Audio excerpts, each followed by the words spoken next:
күні кеше қайтыс болған Мадина қарындасымыздың анасы Шахло ханым, және де өздеріңізге белгілі заңгер, осы Шахло ханымның құқын қорғайтын заңгер Инга Иманбай. Бірінші ақпарат, негізі Мадияр Мадинаны 17 жасында алып қашқан екен. Өздеріңіз білесіздер, бұл біздің елде қылмысқа жатады. Сонымен қатар 17 жасында екіқабат болған. Қателеспесем, солай ғой? 17 жаста екіқабат. Сіз алып қашқан кезде қарсы болмадыңыз ба, Шахло ханым? Айтпадыңыз, қызым жас. Қызым жас деп айттым, қызым жақсы көріп қалды ғой сол жақта. Мадина қарындасымыз ақ көйлек кимей қайтыс болды. Ол дегеніңіз, жаңағы Мадиярдың отбасы Шахло ханымның айтуынша той жасамаған. Солай ғой? Той жасаған жоқ ешқандай. Құдалық ештеңе болмады. Только беташар ғана болды. Сіздер ойлап жатсыздар, біз мынау комментарийлерді де бақылап отырмыз. Жаңағы бұлар Мадина қарындасымыздың жағдайы болмағандықтан басынған деп десе де, Шахло ханымның жаңа естіп өзімде таңғалып отырмын. Шахло ханым Мадиярдың отбасына, өзінің қызына келіп кеткеніне ақша жіберіп отырған анасы. Сонымен қатар Мадина ханым Шахлоның жалғыз қызы, жалғыз баласы. Шахло ханымның Мадинадан басқа баласы жоқ. Түсінесіздер ме? Мадиярдың әкесі түрмеге түсірде, Мадина анасына звондап, Шахло ханымнан өтініп 700 мың теңге сұраған екен. Қайынатам түрмеге түсейін деп жатыр, бүйтейін деп жатыр. Сол кезде Шахло ханым ақша жіберген 700 мың теңге. Мама, Каспийдан стол уголок заказ еттім. Уголок алайыншы, көмектесіңші, мама ақша беріңші. Анау заказ еттім, мынау заказ еттім. Қызым үшін бересің ғой. Еш болмаған. Күнде екінші.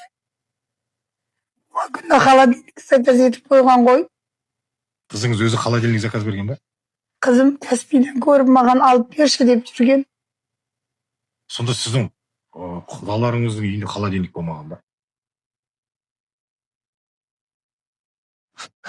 Осыдан кейін қазағым, жалпы қыздарыңызды ерте тұрмысқа бермеңіздерші. Алып қашса да алып кетіңіздер. Қазір таңда Шахло ханым әлі күнге дейін өкінеді. Қызымды сол кезде алып кету керек дейді.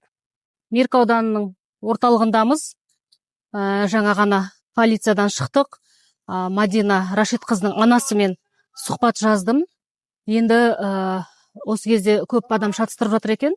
Мадинаның анасы Алматыда тұрады. Өзі осы Меркі ауданына жақын, 30 шақырым жерде Аңдас Батыр ауылында тұрған екен. Қайын жұрт әлі сол жақта, қазір сол ауылға шыққалы тұрмын. Қазір енді жеке өзім барғалы жатырмын. Меркіден Аңдас Батыр ауылына такси ұстап тұрмын. Такси табылды. Аудан орталығынан ауылға дейін. Жүрген жерін бәрін түсірем. Ал, бісміллә, кеттік. Қаншасы уақытта жетеміз?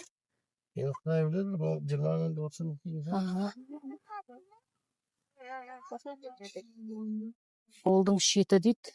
Ең последний. Ең последний екен. Апарып тастайсыз ғой әйтеуір, сосын мен қайтарды. Балдар жіберем ғой телефон. Сөйлем бар, тасшылар.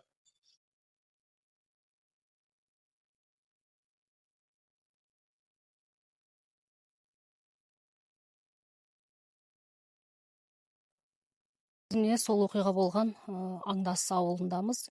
Меркіден 30 шақырым жерде екен. Енді рұқсатсыз әрине үйге кірмейміз. Біздің бағымыз орай. Ауылдың участковый осы жерде екен. Қазір енді үйде үлкендер болса шығып тілдессек, сөйлессек деп едік. Ол кісілердің де айтары бар шығар. Әрине журналист болғаннан кейін оқиғаға бір жақты қарамаймыз.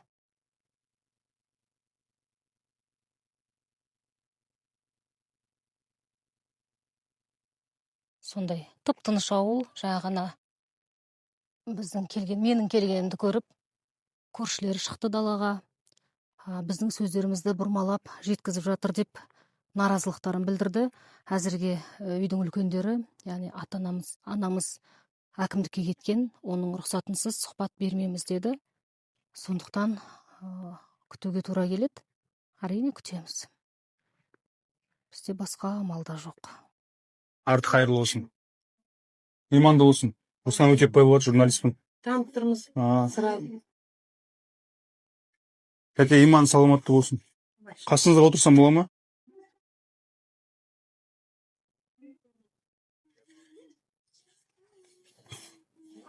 Сұхбат бере аласыз ба?